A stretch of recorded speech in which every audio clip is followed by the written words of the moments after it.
The first poem I'm reading is called My Uncle Offers Me a Cow. My uncle offers me a cow. It's Christmas Eve in New Jersey, and my uncle pulls me close to the grand piano. He doesn't ask me about living in San Francisco or why I left my teaching job. No, he poses one question. When are you going to be a bride? I pick the fuzz off my sweater dress, wish my glass wasn't empty of whiskey. He looks at me, grips my elbow, and says, if you were in Armenia, they would take you and all the other single men and women. And I think he will say, shoot us, because I know the genocide stories by heart. And they all start the same way. They gathered all the men, lined them up, and shot them. Or they took all the children, brought them into the woods, and so on. But no, there will not be shot, not today. He continues, and he would stand in a circle, alternating men and women, and then he would take the hand of the man next to you, and he is your husband. Then each couple is given a cow. I snicker. What? You need a cow to start a family. You have until August. I ask, why August? And he retorts, why not? An answer I accept, because how can I argue with a man riddled with metastasized tumors, a man who has 8 months to live? Instead, I mention that sharing a studio apartment with a cow might be difficult, but he shakes his head and mutters, you're missing the point. Armenian wedding, 1994. Is my... Yeah. Back up. All right, Armenian wedding, 1994. How's that? Okay, all right. I shine a full teeth grin, except I hate Armenian line dancers. I hate the linking of pinky fingers, the yank left, switch hips, now right, back to left, the endless spiral. But I smile at my dad, who never dances. 17, I'm in love with a girl.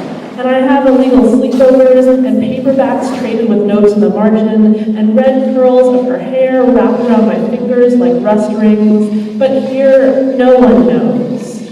A flash halos the bald head of my grandfather, orphaned in the genocide he watches with tears, a usual occurrence when his 6 children and 12 grandchildren are together. The dance continues left, then right, and then we fly to the left again. A spinning top coursing through the rented hall, we are waiting. Each cousin combed and fragrance, our grandmother's ash still dried on our tongues. To my left, a blue woman in ruffles bobs up and down. My mother in velvet is on my right.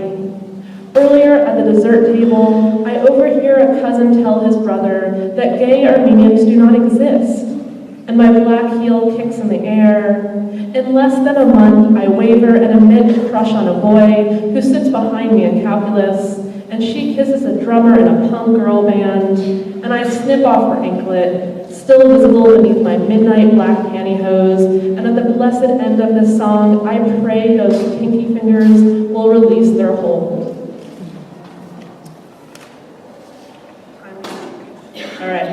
All right, I'm going to read a couple poems. I have a chapbook that's just come out this month, which is really exciting. And so I'm going to read a couple, just 2 more poems from that.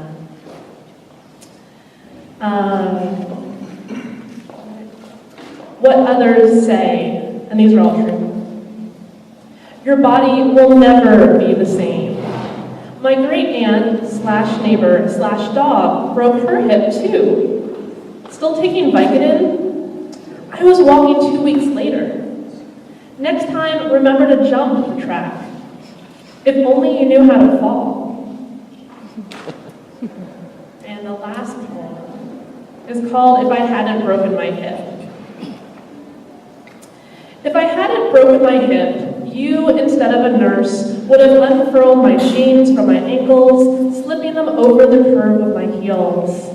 And afterwards, when we curled on the couch, we would have agreed to be more productive on a Thursday. So you would have checked your BlackBerry, and I would have graded 47 exams. If I hadn't broken my hip, The next night, instead of fighting the nausea of codeine, as friends piled Ghirardelli chocolates and bags of clementines onto my hospital tray, I would have been sipping cheap Merlot at book club, tipsy from your text message that you were waiting in bed.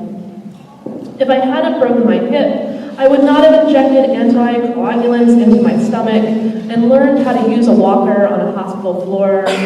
Instead, we would have driven to LA and San Diego and Mexico, waking up each morning at a different hotel and checking out at 11:59 a.m., unless I asked you when your mother was moving out, or you mentioned that I was forgetful, or I questioned why you were not kinder to the waiter. And then we would have fought the entire length of California until cracks splintered deep into bone. Thank you so much.